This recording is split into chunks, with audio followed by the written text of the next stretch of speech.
Hi, everyone, and welcome to another episode of the Pelvic Health and Fitness Podcast. Today, I am honored to welcome my friend and colleague, Hannah Etlin-Stein. Hannah is a registered massage therapist, postnatal fitness specialist, certified Pilates instructor, birth doula, and childbirth educator, all the things. Her Mhm. practice, her practice focuses on supporting folks in the perinatal period through three pillars of care: bodywork, movement, and birth support and education. Hannah began working as a personal trainer and Pilates instructor over a decade ago, where at the time her work focused almost exclusively working with professional and pre-professional dancers and athletes. I didn't know that, Hannah. That's interesting. Mhm. Over the years, her practice has shifted to focus almost exclusively in the perinatal population. Her work inevitably weaves together her experiences as a mover, a body worker, a birth worker, and a mother. Hannah hopes to fill the gap in holistic, full spectrum care for this community. Thank you so much for joining me, Hannah. Hi, I'm so happy to be here. Thanks for having me, Oh, Rhonda. of Hi. course. Yeah, and I apologize to everyone listening in advance. I sound very nasally, getting over sickness, which Hannah and I, before we start hit Mhm. record, Hannah as well, which tis the time. If you're listening to it when it airs, so many people are sick. So apologize in advance. I'll let Hannah do most of the talking today. You sound great. Yes. Okay. So, yeah, thank you for that bio. So, listeners get to know a little bit about you there, but could you just go a little deeper into you and what got you into all of those fields? So, massage therapy, Pilates, doula, and then perinatal fitness. You wear a lot of hats in what you do. Yeah, totally. It's so funny hearing even it like repeated back to me like that. I'm like, oh my gosh, there's so many different elements to this job, but somehow it does cohesively fit together in the population that I work with. So now, and yes, it's been quite a journey to get here, but now I focus, my work focuses almost exclusively on the perinatal population. So it's a nice way to bring together all these different hats with one community. But yeah, I started off, it's funny, it does kind of feel like a different world ago, but I grew up, I was never really sporty growing up, but I did dance and I danced quite seriously all through high school. And when I went to university, I studied a fine arts degree in dance. And while I never really wanted to be a professional dancer, I always knew very clearly that I didn't want to be a professional dancer. I always wanted to work with dancers, and I was pretty certain for many years after that that was gonna be my field of work. I was gonna work with dancers and athletes um, in some capacity. And yeah, I would say that I've always been a mover. I've always been really interested in fitness, in the body. When I was studying dance in my undergraduate degree, I just really leaned towards any class that had anything to do with kinesiology. So all the classes that were taught that were like injury prevention or motor learning or anatomy, I always just really geared towards them. And when I was in my last year of university, one of my professors who I'd become really close to took me aside and she suggested that I apply for this master's degree in the UK, and it was in a field called dance science, which is so weird and people think it's so funny. And at that point it didn't even exist in Canada. There is a program in Calgary now that offers dance science, but it was really only some places in the US and the UK that were offering this degree. But it was a master's of science degree, and it was basically like a kinesiology program, but we just focused working with dancers. So yeah, it was really cool. I went. It was very life-changing for me. I got really into research during that time. I was very, very close to pursuing a PhD after that, but I was really drawn to working with people and working with bodies. So I wanted my work to be more client-centered. So that must have been in 2012. I started working as a personal trainer. I did my first Pilates certification around this time, and I started working with dancers and athletes. I got a job at the university there. I was doing some teaching. I was working with some of the professional athletes doing like strength training programs. It's so funny now thinking about the work that I do. I don't work with athletes at all. Yeah. But yeah, at that time, that was that was really my focus. And I learned so much about the body, and I learned so much about strength training and programming. Um, but when I moved back to Canada, I was working as a personal trainer and Pilates instructor, but there was just something, I felt like there was something missing from my skill set. And I wanted to focus a little bit more on some sort of body work. So I looked into physio, I looked into osteo, I kind of looked into all the different areas, but I eventually settled on massage therapy. And I really liked the idea of providing like a holistic form of care. I could provide like injury rehabilitation, but then I could also just have someone come in for a massage and just feel really good and feel really taken care of. So I added in massage therapy. And at this point, I wasn't even working with the perinatal population that much. I still really thought I was going to be working with dancers and athletes. I even worked at a clinic that provided care almost exclusively for professional runners. So Mm. yeah, it's been quite the journey. But as I started to build my massage practice, my transition into offering more support for the perinatal population kind of just happened organically. It was this slow build. I just noticed that all these pregnant people were coming into my clinic. Oh yeah. And yeah, it was around the time that my sister had a baby. This was in 2016. So I was really, really fascinated with the whole process of birth and labor. And then I just all of a sudden had this influx of pregnant people coming into my clinic. And I thought to myself, I guess I should learn how to work with pregnant people because they're coming in and I want to provide care for them. So I started taking some more continuing education classes. I did some work in the high risk obstetrics unit at Sunnybrook Hospital, which was just really incredible and fascinating. I took an infant massage course and I just like instantly fell in love with this type of work. And I think that if you're called to this type of work, birth work, or working with its population, something about it just really like calls you into it. And that's Yeah. what I found happened. So I started just building up my practice in this population. Um, I would say the final straw, and I know that this is, very common for many people in this field, was when I got pregnant myself in 2019. And I just dove into the birth world. I became obsessed with birth, everything related to birth.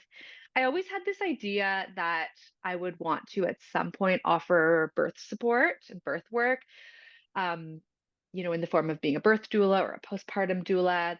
At the time, when I was pregnant and when I first had my son, it was just totally not possible because of the way that birth work is. It's like you have to be available for long periods of time, potentially through the night for a full day. And it wasn't until he was about 2 years old, my son was about 2 years old, that I finally felt like I had some capacity to open up this third area of support. So I was doing some personal training and some Pilates work. I was offering body work, and then yeah, about a year and a half ago, I started also offering birth support. And that was, I think, when I found like things really came together in my business. When I was offering all of these different areas of support, but with the same population. Um, yeah, I was able to really kind of like settle into who I was in this field and what I offered. And yeah, it's been quite the journey, but it's pretty cool to see where I am now. Oh, so cool. Thank you for sharing, Hannah. And Hannah and I'll just know each other through a mentorship program with Jessie Mundell, which I talk about her all the time on the podcast. I've had her on the podcast. It's just been so amazing to just see everybody's journey in that group. But I've been loving witnessing your journey, Hannah, and just really finding yourself and like finding and I want to kind of talk about like a niche, right? So sometimes in the business world, we're taught to niche down, but I think sometimes people can get trapped in thinking that the niche has to be just one specific thing. And if you're not doing one specific thing, you're doing it wrong. And I know even myself, with Jesse's guidance, I'm doing a lot of things too. I'm doing like postpartum fitness coaching. I'm doing PDF creation, which I've helped Hannah do that. I'm doing one-on-one group, like all the things. And sometimes I'm like, maybe I'm too spread out. Like maybe I need to narrow my focus. But I love all those things. And it sounds like similar experience for you that you just get so much enjoyment out of all of those things. Why should you Yeah. have to take anything out? So do you want to just share about maybe just that concept that yeah, you have a lot of things going on, but somehow you're marrying them all together so nicely. Totally. And I think I resisted niching and that concept of niching for so long too. I was really like, no, no, no. I want to be able to work with all sorts of people. I don't want to, pigeonhole myself into one area. And I did really, really resist um, that concept. But by kind of accepting that this is the population and the community that I really want to work with, that I have the most expertise now in, it's given me so much more freedom to be able to explore all these various sides to my expertise, my business, my skills in in a much freer way. And yeah, I would say that how I marry all these different elements to my business, I actually try and keep them quite separate in many ways. So yes, I love when people come and see me, when like a pregnant person comes and sees me in all these different capacities. So when I work with them as a doula client, and they're also coming to see me for some fitness support or some movement support, and when they're coming for body work or massage.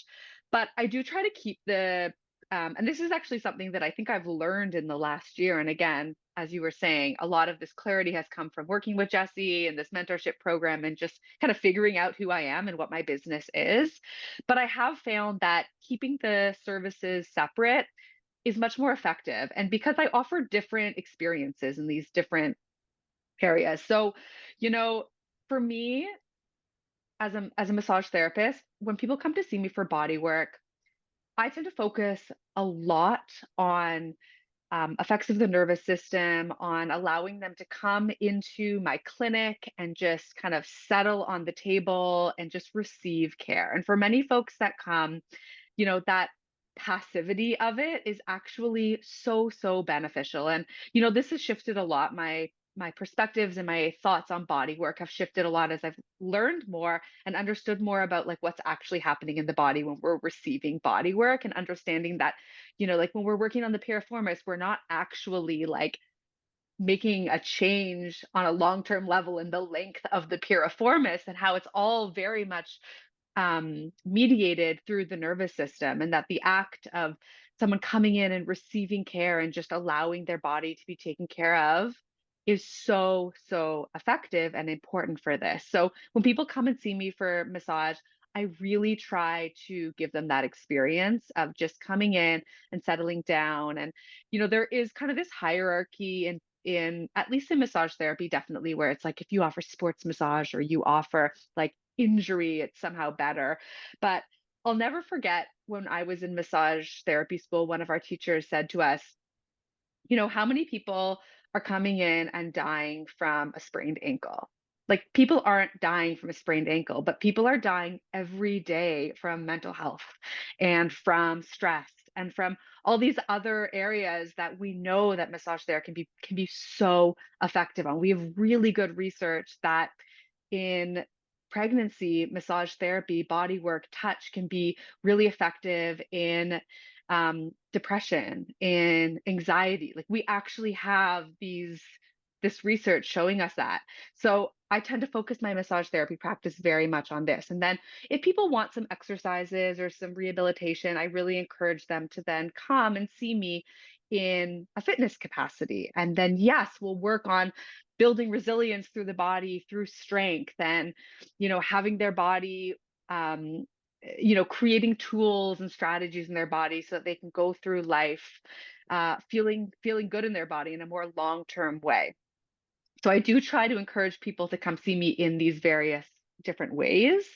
Um, but it is really awesome when one client comes and sees me for all these different things, because it's all their body. It's the same body that we're working with. So I'll have, some information on kind of how they move when I see them in the massage clinic, or I'll have, they're seeing me as their doula client.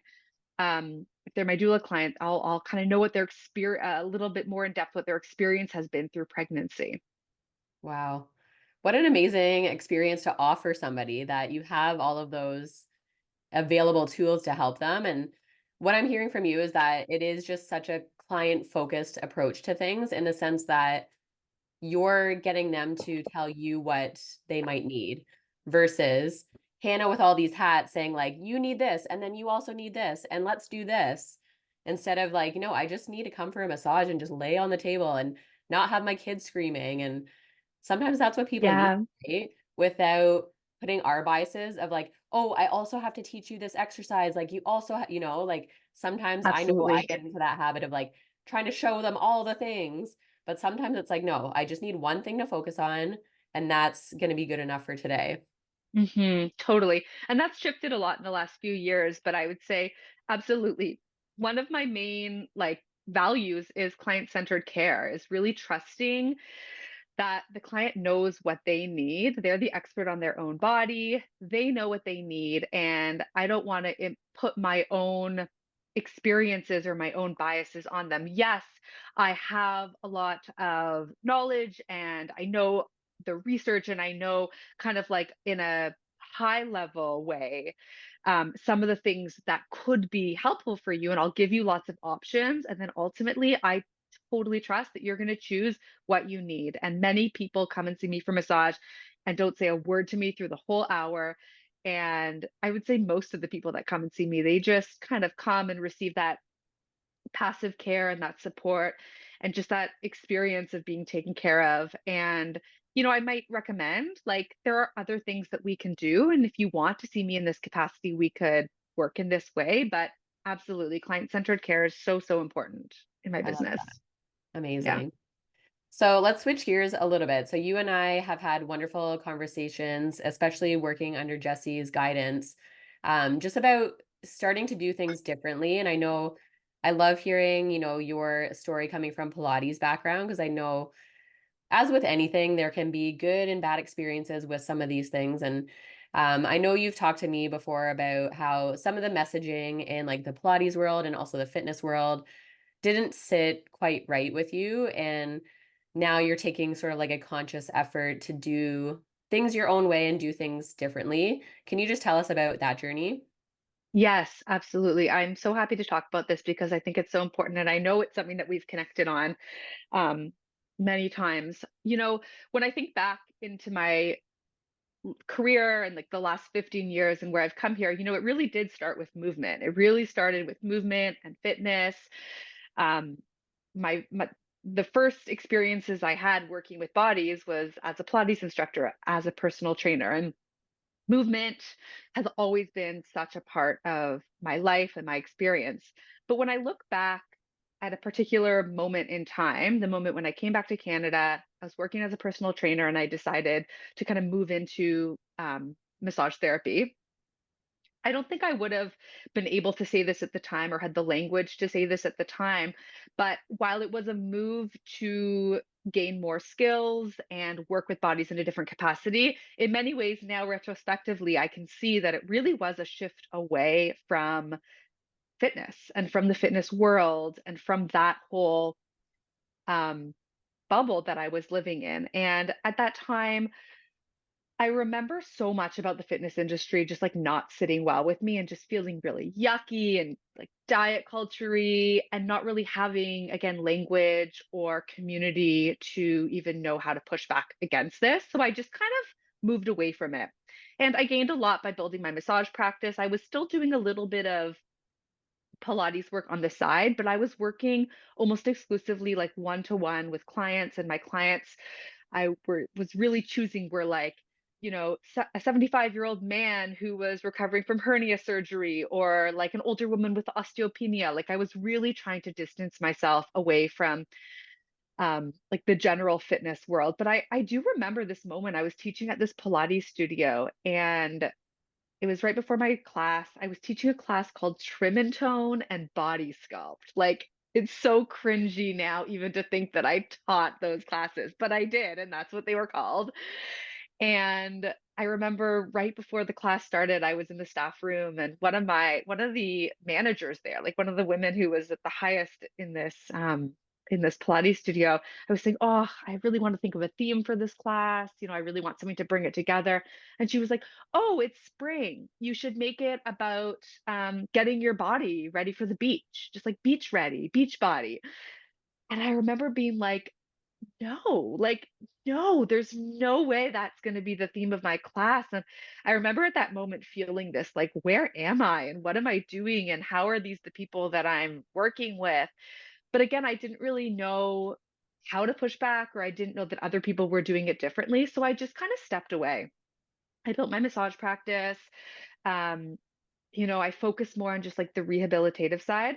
And it wasn't until I came back kind of like in the last few years, really, where I'm really focusing in on the perinatal population, and I'm realizing just like how essential movement is. Like, you can't take movement out of the equation. It is so imperative. Building strength as, you're in the pregnant period of life, or postpartum, or into perimenopause, like building strength, resilience, long-term change in the body. You can't do it without movement. It's so essential. And I realized like I need to be offering this again. This is where so much of my expertise is, but I need to be doing it differently. Yeah. So I started educating myself a lot more. Again, we were able to connect through a lot of the work that Jesse's doing. I just learned a lot more about, you know, fat phobia, and I started examining my own biases and the connection between fat phobia and white supremacy, and how so much of this is so harmful to so many people, to all of us, really. And I started to find more community of people who were also pushing back against this type of messaging in the fitness world. And I was like, oh, you can offer fitness support and you can offer movement support, and it cannot feel yucky. This is amazing. It was a real light bulb moment to me. And I was like, wow, I could actually do this. I just have to be really clear on what my boundaries are. I have to be very clear in my messaging about what I do, what I offer, and what I don't offer.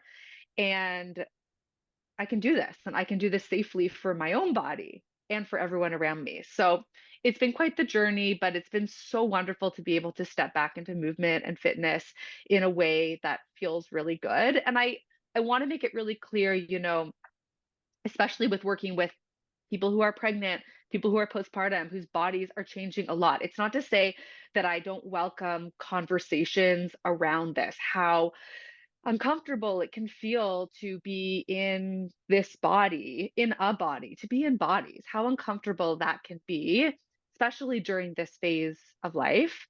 Um, I'm all there for those conversations. It's not to say that, having thoughts about wanting to look a certain way or losing weight are bad or shameful.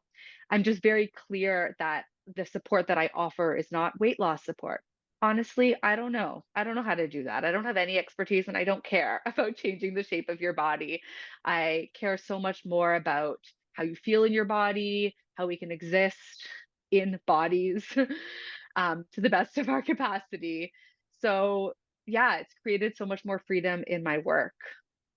So amazing. Oh, sounds so similar to my journey too, Hannah. Yeah. And yeah, I think so many light bulb moments for me along that journey too, of the fact, exactly like you said, that it is possible to lead a business this way, right? I think for a long time, I didn't think it was possible because I feel like, some other business coaches maybe that I have followed in the past, unless you're selling weight loss, you're not going to be successful because weight loss is so lucrative. And that's just a given. That's not, Yeah, that's true, right? And so, absolutely. yeah, I think having examples and having this community with Jesse has been so helpful to just see businesses growing and thriving in the realm of, anti-weight loss. I think that's just so incredible to see, and just, I don't know, opening people's eyes, like our consumers' eyes too, that they can find programs that they might not have to focus on what their body looks like. Because I think, I don't know if you're finding this, more and more clients that come to see me now are also on that journey themselves, Mhm. which is cool because I feel like that's also like the messaging I've heard is, maybe you have to talk about weight loss to get someone to start with you, and then you can start to have those conversations. But I'm like, no, I'm leading with my values from day one. having those conversations on social media so that when someone Mhm. does come to see me, they know what I'm about. They know that that is my approach. And because of that, I draw in people that are taking steps towards healing that relationship with their body and with exercise already. Mhm. Uh, Absolutely, and it's so easy sometimes because now I've really, um like, I've really surrounded myself with people who are doing similar work to the work that we're doing and having conversations like us. And then I do step back and out of this bubble, and I realize how many people are still doing the same thing. And, when I go on social media, kind of like outside my own bubble, I see how much of it is still about getting your body back, changing, bouncing back from pregnancy, and the messaging is still so everywhere, so everywhere. So I feel like we need to really yell it from the rooftop as much as we can, because while it feels like to me in my little bubble, this is the way that it's happening everywhere, it's really not. And I've had to, as I said, like finding community of people. I'm also teaching at a Pilates studio, and these are the conversations that we're having in the studio as well about like we're really surrounded by people who are having these same conversations, who are interested in breaking these same patterns. Um, and yeah, it's very liberating. it is. I know. Once you see diet culture and toxic fitness culture, you can't unsee it. So I'm Yeah. like, I don't know how I physically, mentally, emotionally could ever go back to that. I can't. It's impossible now. And I would say, like, again, back to kind of what I was saying, it's not to say that these conversations aren't happening. In fact, I'm 27 weeks pregnant myself right now. My body has changed so much in the last few months. And it's actually been this has been one of the biggest struggles for me, more even this pregnancy than with my son Isidore. I think because I'm in this work a lot more, so much is coming up, and I'm certain that I would not be able to be making it through this pregnancy in this way, as all these feelings are coming up. I would not be able to be showing myself on social media in the same way if I hadn't had done this work before now. And I don't think I'd be able to really safely be doing this work as my body's changing and as all these feelings are coming up. I'm able, not perfectly. This is a process. We're all in process, but definitely I'm more able to continue in this work because my values and because these conversations I'm having with clients. And I have to say, like, clients come to me and thank me for doing this. And there's been so much positive feedback that I'm working in this way. Amazing. I love it, Yeah. Hannah. So yeah, congrats on your pregnancy. And I'd love to talk a little bit more about that, your experience with pregnancy, having the knowledge that you do, having the experience that you do. What has been maybe surprising or challenging to you in just living in that body and also in like the fitness world? I know you try to stay pretty active yourself. What are some things that you learned and how has that maybe influenced how you work with clients? Yeah. It's been really cool to be um going through this process of pregnancy and preparing for birth now, so in this work. I've been pregnant 4 times, and every single time that I've been pregnant has been such a different experience with movement, with my body. um, I when I My first 2 pregnancies was kind of when I was just getting into this work, 2019, 2020, when I was really starting to, like, I don't know, I guess niche. I guess start to accept the fact that these were the people and the population that I really wanted to work with. But it was just such a different experience being pregnant that time, those 2 times. And now I have been pregnant again twice this year. One time was a miscarriage. This time I'm 27 weeks now. And it's just been such a different experience. My relationship with movement and fitness has changed so much. And I think that this has been really valuable for sure, because it gives me such a wider range of experiences to be able to talk with clients, to be able to relate with clients. And it also just really reminds me how every pregnancy is so, so different. And I very much believe that movement is so important, but finding the type of movement that is right for you in this specific moment in your life is key. So, you know, with my pregnancy with Isidore, it was right during COVID. He was born in June 2020. So the last 3 months of my pregnancy, I wasn't working. It was the very start of COVID. And the movement that I loved doing was walking. And I would walk all day, every day, um, for hours and hours and hours. And I felt so great walking. This pregnancy, I feel horrible walking. I can barely walk to pick him up at daycare and back. My pelvis hurts, my hips hurt. And for me, for this pregnancy, strength training has just been exactly what my body needs. And um, it's really interesting to kind of see these differences and how different bodies need different types of things depending on so many things. The time that I have now, I don't have hours and hours and hours to walk. I'm parenting a toddler, I'm running a full-time business, I'm managing a marriage that's changing and shifting, a household. There's just so much more um, in my life now that is so different than that time. And I think that this experience has really helped me connect more with clients and really, again, kind of going back to that client centered care, realize that, there's no one movement that is best when you're pregnant. There's no one thing. What I try and do with my clients is try to become as strategic as we can, as efficient as we can in finding what they need in that time. And yes, I have some ideas of, you know, things that will help when you're preparing for birth or managing pregnancy or preparing for postpartum, but really making it client centered care, making it individual for that specific person. Yeah. Yeah, and I think, you and I talk about this too, that just changing that definition of what counts as exercise, right? I think again, when we come from this like diet culture world, we're taught that, yeah, unless you're sweating buckets, breathing heavy, and like maybe in Pilates world, unless your muscles are burning and you're Yeah. toning, if you're not doing any of those things, then it doesn't count, and what's the point, right?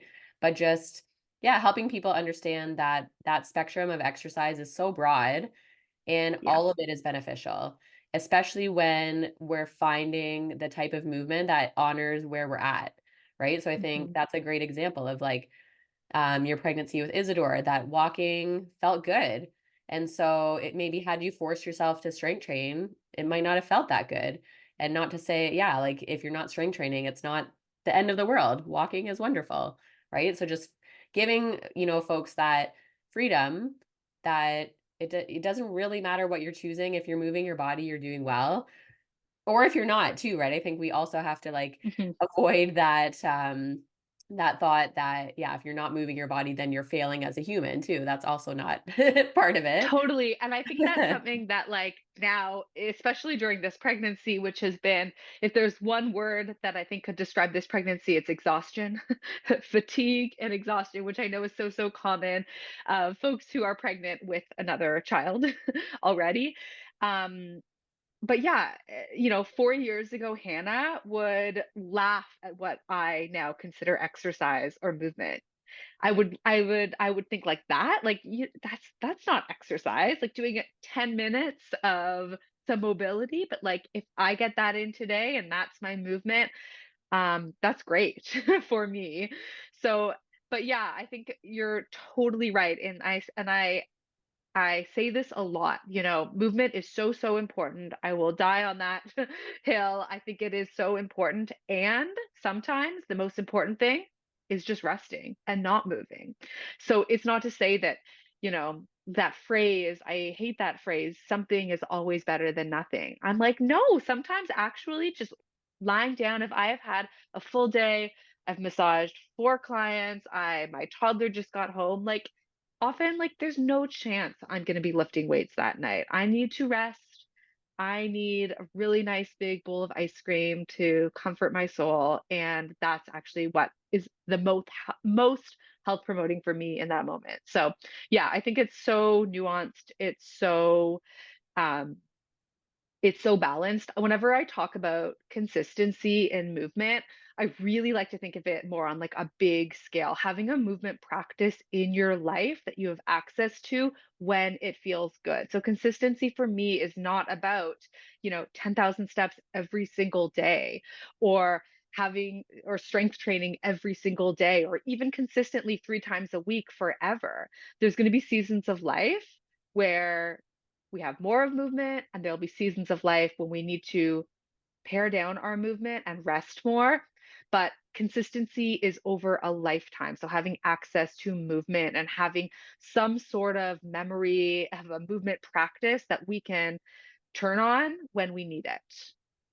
I love that. Yeah. I talk about that with clients too. Like change your definition of consistency, right? I Yeah. think, again, toxic fitness world would say, unless you're working out 4 or 5 days a week forever, then you're failing and you're not consistent, Hmm. right? Versus over the course of a lifetime, I always talk with clients, we're going to have ebbs and flows always. That's a given. We're going to go through pregnancy, postpartum, menopause, sickness, injury. Hmm. Is a given, right?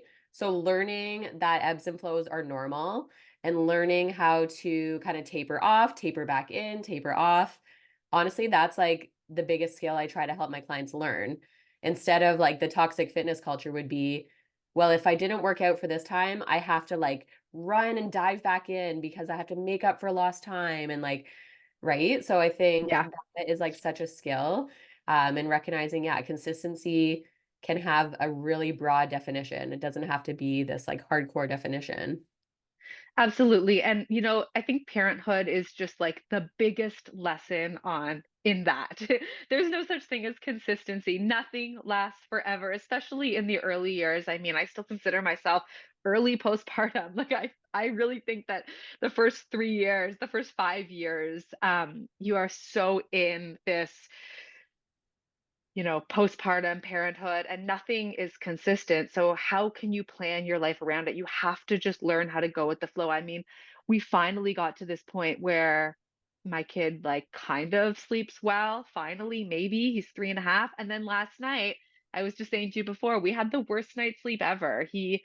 Woke up. He went to bed at 10:45 and he woke up at 5 a.m. wanting me to read books to him. And I was like, you know, it's just every single phase, both the good and the bad, are going to shift. So you really have to kind of just lean into this. There's no such thing as consistency because I have no clue how we're going to sleep tonight. I have no clue what my energy levels are going to be tomorrow. I had the thought that I was going to do a workout today, and we got such little sleep last night that I'm just like, it's not happening. Yeah. Shifting. Yeah. And then I think back to my former self, and I don't know if you can relate to this, that like imagine feeling all those things, feeling exhausted, feeling drained, feeling like you didn't get sleep, and then tacking on, like, imagine if you felt guilt this whole day of like, Right. I should be working out, I'm not working out, I'm a terrible human, I suck, like, I'm not working out, like all these Hmm. self-negative talk. Like, I know I lived that way. And that's where I like really broke free for me postpartum was like, yeah, I had this picture of how often I should be working out. I wasn't. I was filled with guilt. All of a sudden, I had like a line in the sand of like, no, I need to talk to myself the same way I would talk to a friend or my kids. It's okay to Yeah. rest. Like, we're human. And Yeah. so, like, removing that guilt. And then now, like, even my experience, I will share for those of you that have older kids. I hate to say it, Hannah, but it doesn't get better because I have a 4 and a 6-year-old. And I've been pretty consistent of getting to Olympic weightlifting every Wednesday. But I haven't been the last 3 weeks because one kid was sick, then the other kid was sick, and then I was sick. So Yeah. I've missed like the last 3 weeks. And I felt like, okay, I'm in this bubble where my kids are older, they're at school. Nope. And so a former me again would have been like, I'm paying for this. Like that is a hard pill to swallow sometimes, but I'm paying for this service. I am not showing up. A former self would have been like, I suck. I can't stay consistent. What's wrong with me? Or like force myself to work out if I wasn't going. But now I'm like, it is what it is. It's fine. I'll get back to it when I'm ready. When things settle down, it'll ramp back up again. It's fine. It's life, right? So I Yeah. think finding that like peace and that freedom of like, it's okay. It's okay if we're not working out all the time. We'll be fine. Totally. You're so right. These are life lessons. It's funny. We talk about these things as like very, and I think they come up for a lot of people during this time. But you're absolutely right. These are lessons that we're learning for life. I met my cousin for coffee. Her kids are in their 20s and 30s, and we met for coffee last week. And she was talking about her life and her kids and everything. And I just turned to her and I was like, "Oh yeah, parenting is really forever." And she was like, "Yeah, parenting is forever." Like it doesn't end. It So these are doesn't great end. lessons to learn. It is, yeah, and the one thing that came up too just when you were talking about, again, healing our relationship with movement and realizing that consistency doesn't have to look a certain way is learning to just, like, listen and trust our bodies, and I think that's one thing I've really learned is that diet culture, toxic fitness culture really takes us so far away from that, where it's yeah, it's, like, maybe like a binge restrict behavior where you're not listening to hunger cues, fullness cues, the toxic fitness culture behavior where you're forcing yourself to work out even if your body doesn't feel like it, or like the opposite, doing nothing because you can't do a hard workout when really sometimes your body is telling you like it needs a little bit of movement. Yes, Right? So, like, I don't know if you find this in the work that we do is, taking ourselves away from those toxic messaging and helping clients actually understand to, yeah, listen to their body, what that actually means, trust their body, trust those decisions, just build like wisdom about what their body's saying. And then that just opens up again so many doors of freedom that, yeah, just choosing what feels good for you in those seasons. And there's no black or white. absolutely. Yeah. No, really accepting the nuance to that. I totally agree. Yeah, yeah. Awesome. So let's get into a little bit of like the birth prep world because I know again your role as a doula, you love supporting folks in that phase as well. So what do you think? What are some things that you talk about with your clients in the birth prep world? With all those hats that you have, your doula support, your massage, your all of those things that you work with clients with. What are some topics that you discuss with them? Yeah.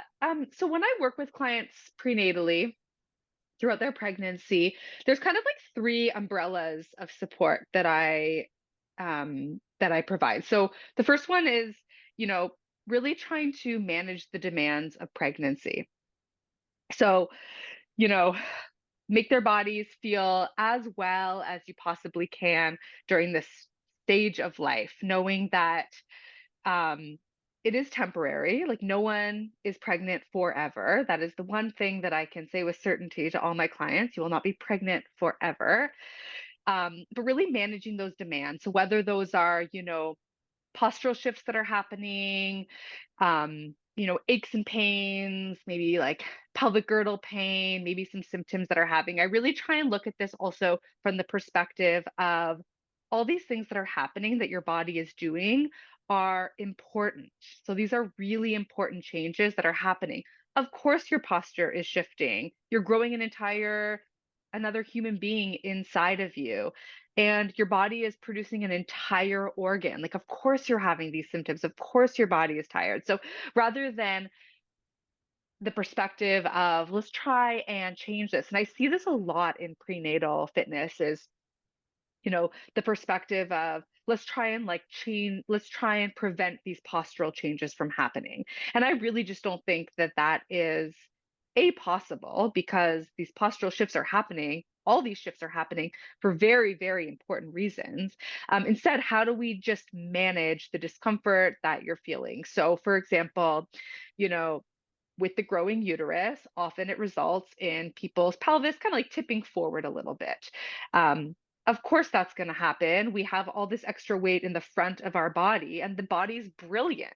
So it's going to adjust to be able to adapt to this. So instead of, getting people to constantly engage their glutes and tip their pelvis back so that their pelvis is neutral, we talk about, okay, well, what other things can we do in the body to manage this? So can we really build up the strength and resilience through the back of the body so that you are able to manage this change? Can we get you throughout the day in accessing other positions of your pelvis so that there is a little bit of balance, So maybe we get you doing some posterior shifts throughout the day of your pelvis. So that's kind of like the first part, is talking about like how do we manage pregnancy. The second part is then like, how do we actually prepare for birth? So this obviously depends on the type of birth the person is um, planning to have.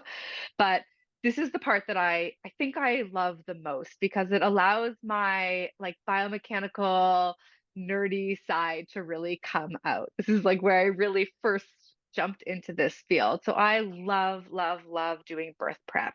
And again, this is going to look different depending on the type of birth that the client is planning. But, I like to think of this from a physiological point of view and from a biomechanical point of view. So, from a physiological point of view, we actually have some research showing that, during labor contractions, the birthing person's heart rate can get up to about moderate or even vigorous intensity exercise during contractions. So, if you're not used to having your heart rate up to that level, that can be really scary to experience.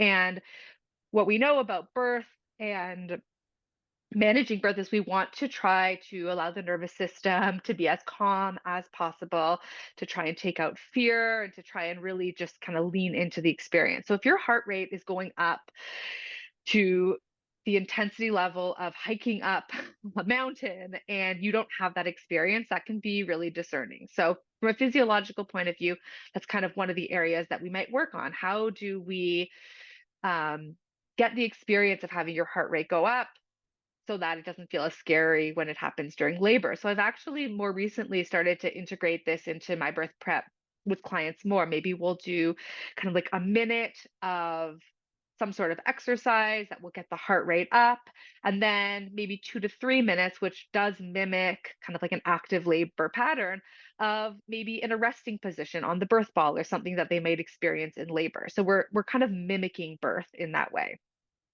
That's kind of like from a physiological perspective. From a biomechanical perspective, we might look at like how can we get our body into positions and practice different positions that might help us during labor. So, depending on the stage of labor, when the baby's entering the pelvis, maybe moving down through the pelvis to the mid pelvis, or exiting, different positions that we can put our body in are going to help make this process more efficient. They're going to help.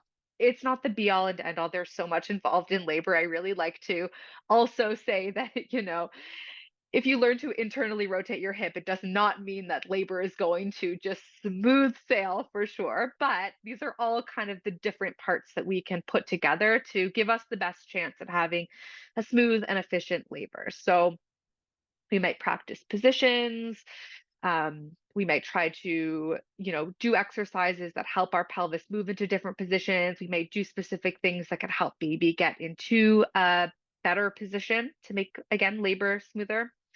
Um, yeah, so that's kind of like the birth prep area. And then the third element is, how do we prepare for postpartum? So, how do we prepare our body so that after this is all done, no matter how labor goes, we don't have full control over that? How can we best set ourselves up for the best experience postpartum? And this is where, it does get a bit nuanced, because everyone's experience is going to be very, very different. But I will say that, you know, mindset and a lot of the stuff that we've been talking about, comes into play in how I help my clients prepare for the postpartum period. Because while, yes, pregnancy is, um, you know, it can be a different experience for everyone. Postpartum is, again, like the much longer time, and where their life is going to shift so dramatically. So some of the things we talk about for setting yourself up for postpartum is upper body strength.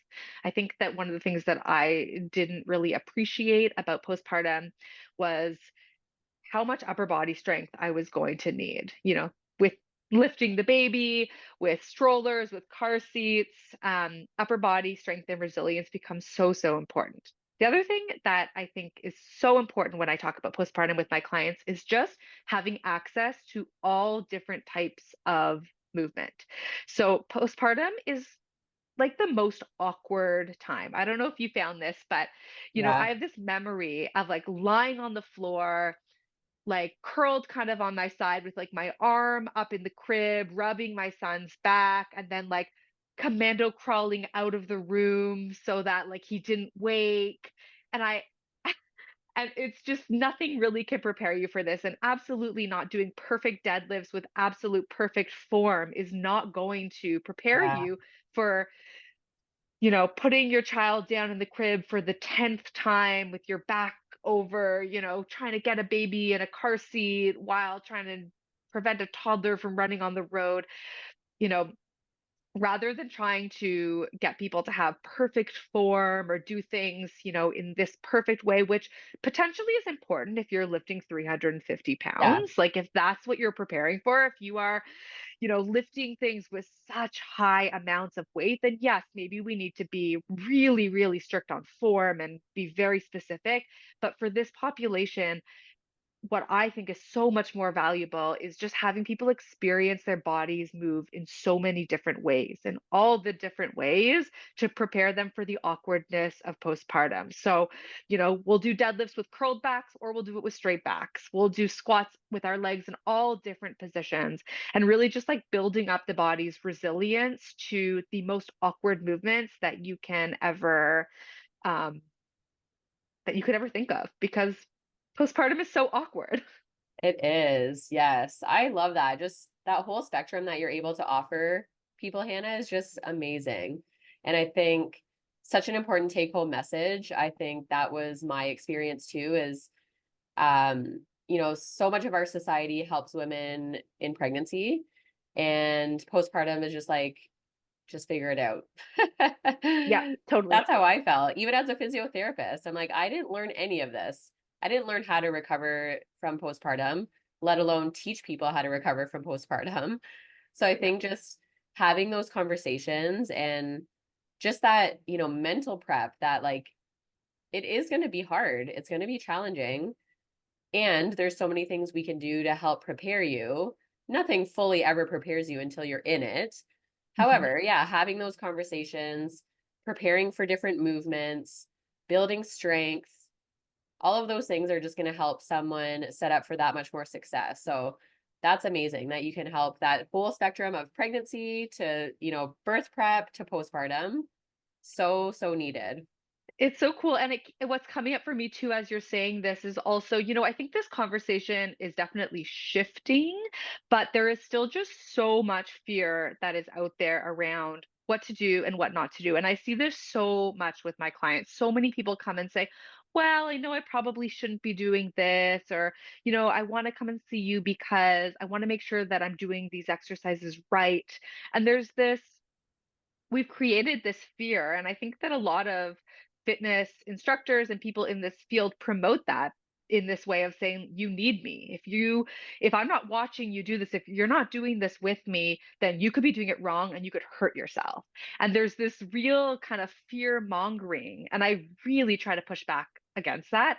Yes, of course, having one-to-one support can be so effective. And I like to think of what I can do is, you know, if you're moving, you're doing great. You're winning. You're nailing it. If it's working for you, I will never tell someone that the way that they're moving is wrong.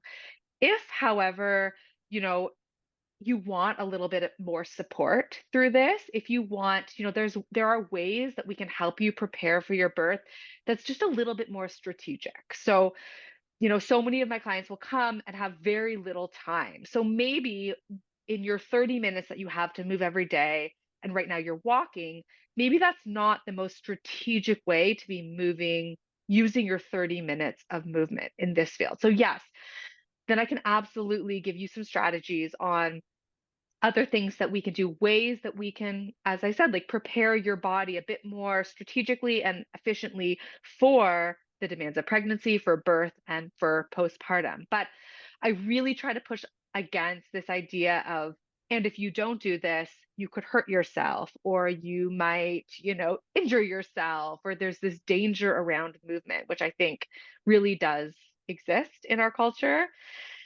And I find so, so problematic.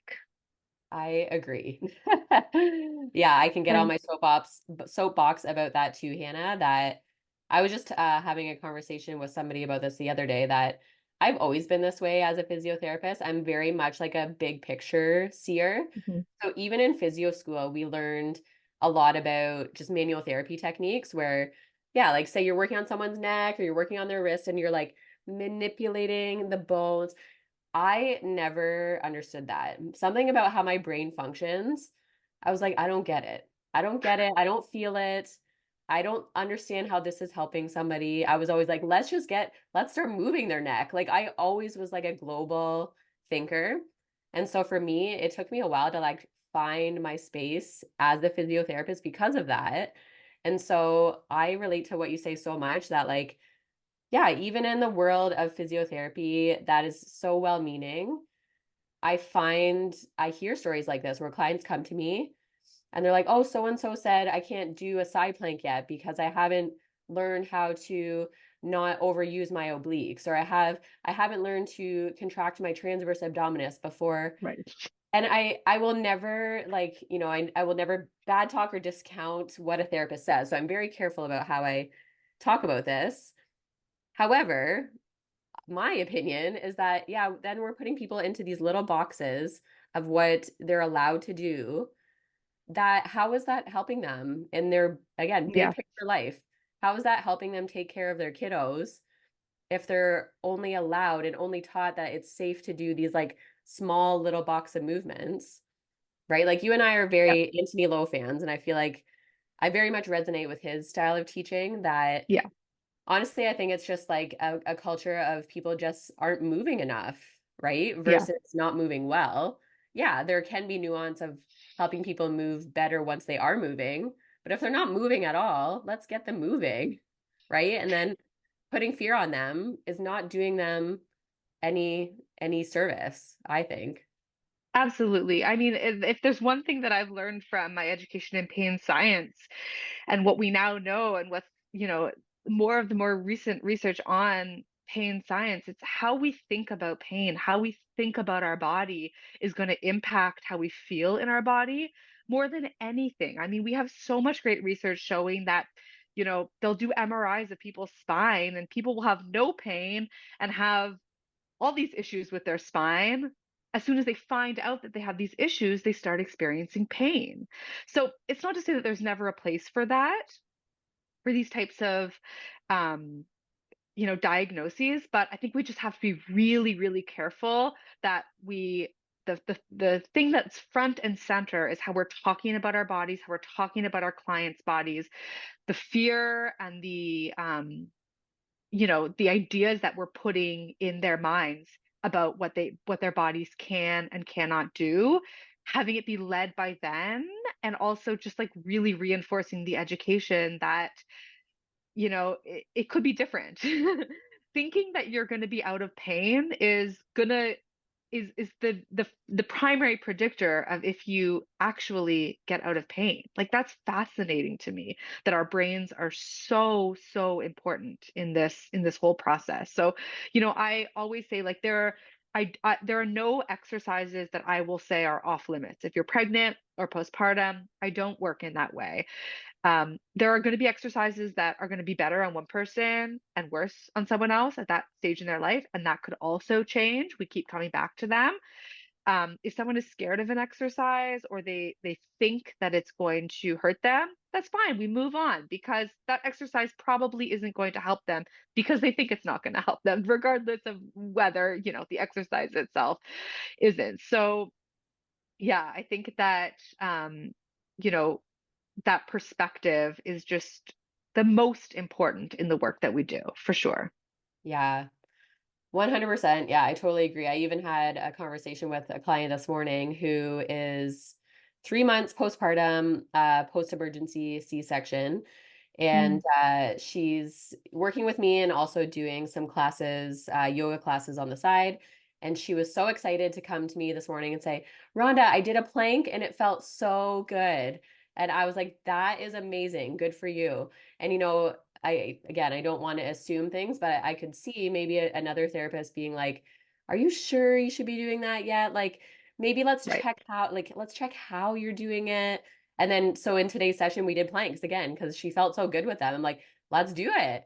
And they looked great. They felt great, same as you. I'm not going to be like, maybe tilt your pelvis a little bit. That's not how I work. I'm like, looks great, feels great, keep moving, right? And so, and how empowering is that for people, right? Versus, yeah, like this mentality of like, we're here to fix somebody. Yeah, that's I it. think we're here to empower somebody. And actually, for me, being a virtual therapist has really helped with that. That, like, yeah, I probably used to think that I had to be there with them, I had to cue them, I had to hands on them, all of these things, and they needed me to tell them if they were doing something right or wrong. Whereas now, I in the session, we again talk about how does it feel? Let's try this. If it doesn't feel good, make a modification, whatever that is. And then I send them home to do it on their own because I'm like, this Yeah, has to be something you can continue without me, right? exactly. Yeah, so I that's relate yeah. I relate to that so much, and my education in Pilates training specifically was very much like that. It was very hands-on. It was very, tilt your pelvis a little bit more this way and a little bit there. Hold there. That's it. That's the position. And I moved away from that a little bit, and then I went back and had some private sessions with an old Pilates instructor that was working at the studio that really operated in this way. And I remember having this experience of how hard that was in my body to be just like manipulated in that way, and it felt so less freeing. And yeah, it's shifted so much. And I would say that for me to this switch to more virtual care has really made this even more um like present for me, in that you can't do that. You can't sit next to them and tip their pelvis exactly this way or move their arm exactly in this position. You actually have to rely so much more on them feeling in their bodies. And that's so much more helpful for them, really. That's actually such a better way that's going to serve them in their entire life, because again, I'm not going to be there with them doing every single exercise, every single movement for the rest of their life, nor should I be. Nope. No. Yeah, Amazing. Oh, we could talk for hours, Hannah. totally. And I feel like the conversation went in different directions than I anticipated, but in such a beautiful way. So let's start wrapping up. I'll be aware of your time. What we've talked about a lot of things today. If there was one take-home message from Hannah wearing all these different hats, what would that one take-home message be to leave our listeners with today? Yeah, I think it's what we've been. Yeah, I've loved how this conversation has gone to Rhonda. It's gone in all these different directions that I did not anticipate. But, I think if I was to come back to one concept or one theme, it would be, I really want to, I talk a lot about very specific strategies. And sometimes I can find myself getting very specific about it. Like, let's learn how to posterior tip the pelvis to open up the pelvic inlet to allow baby to drop in, or let's, learn how to internally rotate our legs for this specific purpose. And while yes, this strategy can be very valuable, um, it's really just one element of this work. And I really just want to come back to the concept that all movement is good movement. If you are moving in a way that feels good in your body, that isn't, wrapped up in shame, that you can find a way to fit into your life, you're killing it. You're doing great. And if you want more support, and if you feel like something that's a little bit more individualized for you would feel helpful, then great. I think that, folks like us and lots of other people who are doing work like this can be really valuable. But at the end of the day, movement is movement. And I really just want to promote that idea that movement is movement.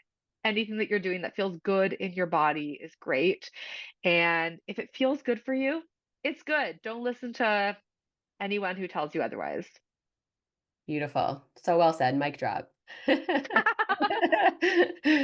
Awesome, Hannah. So if folks are listening and they're like, wow, Hannah's just doing amazing things, I really want to reach out to her. I'd love to work with her.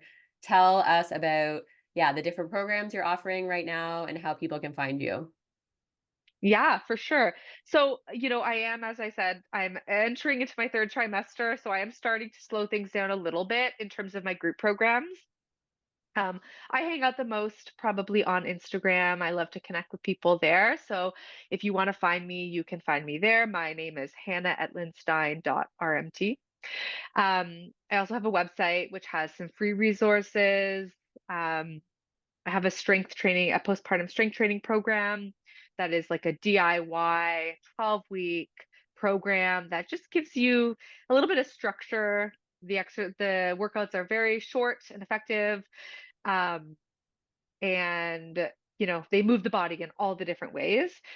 Um, my RMT practice is going to slow down in the new year while we welcome this new baby into our life. So that is going to slow down if you are in the Toronto area, but I am continuing offering this one-to-one support with folks. I'm probably only going to take on like one or two more clients in the new year. But I love working with people one-to-one throughout their pregnancy and their birth. Um, and I offer kind of like a couple different packages, which are all on my website in that capacity. And I will be continuing that. A lot of that is virtual care, and a lot of that is virtual support. So I will be doing that kind of through this process of having this baby. But again, it's going to be limited. I probably only have one or two more spots available for that.